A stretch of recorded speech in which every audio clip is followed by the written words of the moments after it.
बेरोजगारों की फौज खड़ी कर दी हरियाणा में। बेरोजगारी में देश में नंबर 1, महंगाई में देश में नंबर 1, सबसे ज्यादा वैट यानी कि सबसे महंगा डीजल, पेट्रोल, रसोई गैस का सिलेंडर और बिजली के बिल देश में सबसे ज्यादा महंगे अगर हैं तो आज हरियाणा में हैं। बेरोजगारी में नंबर 1, महंगाई में नंबर 1, भ्रष्टाचार में नंबर 1। इतने पोर्टल और इतनी आईडी हरियाणा में खोल दी कि निगम और परिषद और कमेटियां भ्रष्टाचार के अड्डे बन गए। आज हरियाणा के अंदर यह स्थिति है। भ्रष्टाचार में आपस में बैंक में बांटकर आज बीजेपी ने, जेजेपी ने प्रदेश को लूटने का काम किया। 5 साल डबल इंजन से लूटने का काम किया। भ्रष्टाचार में नंबर 1, महंगाई में, बेरोजगारी में, आज अपराध में देश में दोबारा से नंबर 1। कितने व्यापारी हैं मैं पूछना चाहता हूं जिनको फिरौतियों कॉल आ रही है? एक ही फर्क है, पहले भी एक टाइम था 2004 से पहले जब इनेलो का समय था, उस समय बदमाशी का बोलबाला था और उस समय फिरौतियों की कॉल आती थी, धमकियों की कॉल आती थी। उस समय फिरौतियों की कॉल जेलों से आती थी, अब फिरौतियों की कॉल विदेशों से आ रही हैं। खट्टर सरकार में इतना ही फर्क आया। दोबारा से अंडर एज शूटर, वही समय हमारा जो नौजवान हमारे 10 साल में खेल की तरफ, पढ़ाई की तरफ, शिक्षा की तरफ आज गया था हरियाणा प्रदेश, अमन चैन शांति का एक उदाहरण था। 3-10 साल में वो हरियाणा प्रदेश पटरी से, विकास की पटरी से उतार दिया और हर वर्ग को अपमानित करने का काम इस सरकार ने किया।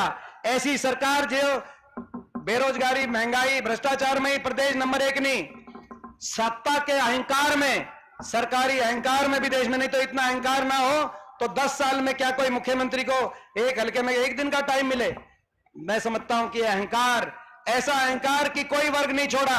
जब मनरेगा के मजदूर गए अपने मानदेय बढ़ाने तो मनरेगा के मजदूरों पे लाठीचार्ज।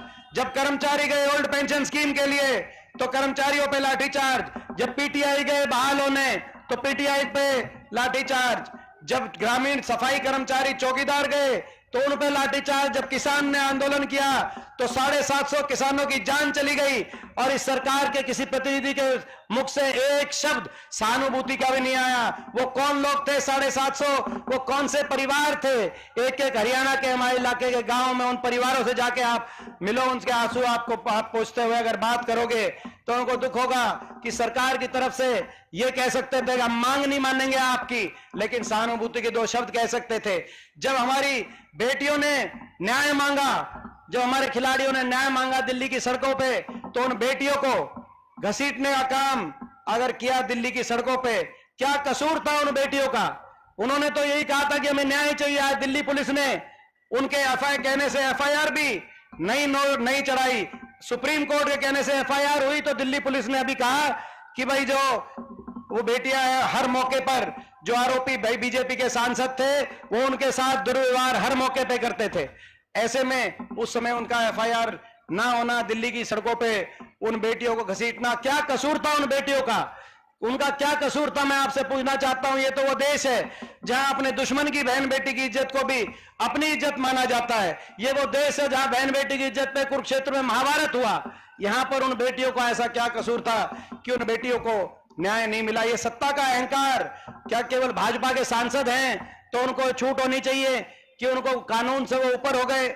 ये सत्ता का अहंकार, हर वर्ग का अपमान और संविधान।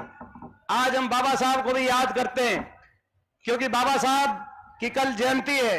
बाबा साहब भीमराव अंबेडकर जी को हम नमन करते हैं, जय भीम का हम उद्घोष करते हैं और हम कहना चाहते हैं सरकार संविधान को भी कुचलना चाहती है। संविधान को भी जो तार कर संविधान को भी जो संवैधानिक अधिकार हैं हर वर्ग के, उनके पीछे सरकार ये पड़ गई है। तो आज हम सरकार इसको, भाजपा को यहां से बहादुरगढ़ से भाजपा को जो सारे सांसद भाजपा के कह रहे हैं कि हमने 400 पार का नारा इसीलिए दिया है कि 400 पार होते हम संविधान को कुचलने का काम करेंगे। मैं उन सभी भाजपा के जो नेता सांसद ये बयान दे रहे हैं उनको यहीं से चेतावनी देना चाहता हूं। ये वो संविधान है जिस संविधान में हर वर्ग के अधिकारों की रक्षा करने का प्रावधान किया गया है। ये वो संविधान है जिस संविधान में जब संविधान रचा गया तो बाबा साहब के नेतृत्व में, जब बाबा साहब ने उसमें पहला दस्तखत अपना किया संविधान में, तो बाबा साहब के नेतृत्व में मेरे स्वर्गीय दादाजी चौधरी रणबीर सिंह हुड्डा जी के भी दस्तखत इस संविधान पे मौजूद हैं। हम चुनौती देना चाहते हैं, इस संविधान को 1 इंच भी हम हिलने नहीं देंगे, इस संविधान को हम कुचलने नहीं देंगे। आज ये चुनौती देते हैं संविधान के, ये संविधान के आधार पर